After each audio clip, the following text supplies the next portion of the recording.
As Jesus continues to teach us of his way of fulfillment in the law, he begins to give practical examples. So today is the Sermon on the Mount and Jesus and his authority to interpret. As Jesus continues after his statements about how he has come to fulfill the law, about how he has come bringing a righteousness, a wholeness, completeness that exceeds that of either the scribes or the Pharisees, he does what any good wisdom teacher of the first century would do. That is, he gives some very practical, pragmatic examples. In fact, he gives 6 of them. We know there's 6 because they're really clearly marked by a phrase. That phrase is, "It has been said to you," quotation from the law, "but I say to you," Jesus' interpretation. Now, there was a time when this section of the Sermon on the Mount was known as the antitheses, because what it was trying to communicate was that Jesus was getting rid of what the law used to say and replacing it with what he said, and it was going to be the antithesis, the opposite of what the law was. That's really a bad way of thinking about this section. First of all, Jesus has already said he hasn't come to abolish the law. He's come to bring it to fulfillment, to completion, to wholeness. He's come to be that story of redemption that we have seen played out so much.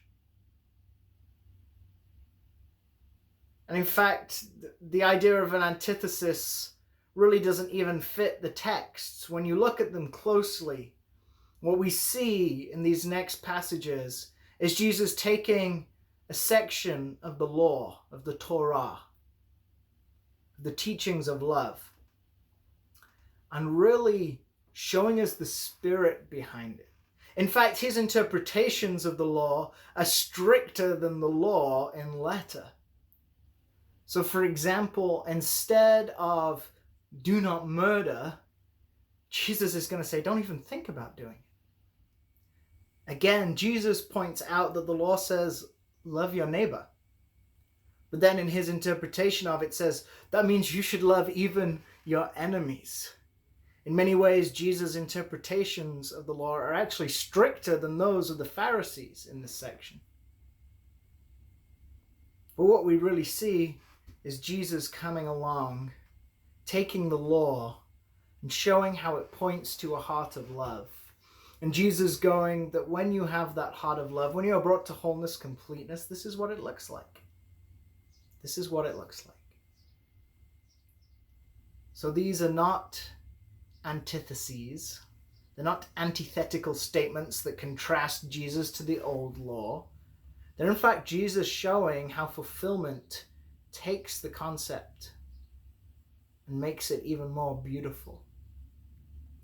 In many ways, they could actually be seen as Jesus' exegesis and interpretation of the law. And they never oppose Torah. They never oppose the writings and the prophets. They always heighten its heart, its spirit, and point towards how we act when we are brought to completeness and wholeness and maturity. If there is a contrast that we find more than any other in these verses, though, that we're going to be looking at over the next week or so, the contrast is in Jesus' authority. No ancient rabbi, none of the big teachers, the scribes or the Pharisees of the time would dare have the guts to say, "The word of God has told you this, but I will tell you to do it this way." The authority with which Jesus comes in these words, "It was said to you, but I say to you." That phrase that brings in every single one of these examples is a declaration of the authority Jesus has in declaring what wholeness completion looks like. They declare his authority and his ability to bring fulfillment to the law. They show the uniqueness of Jesus. an authority that comes only from heaven.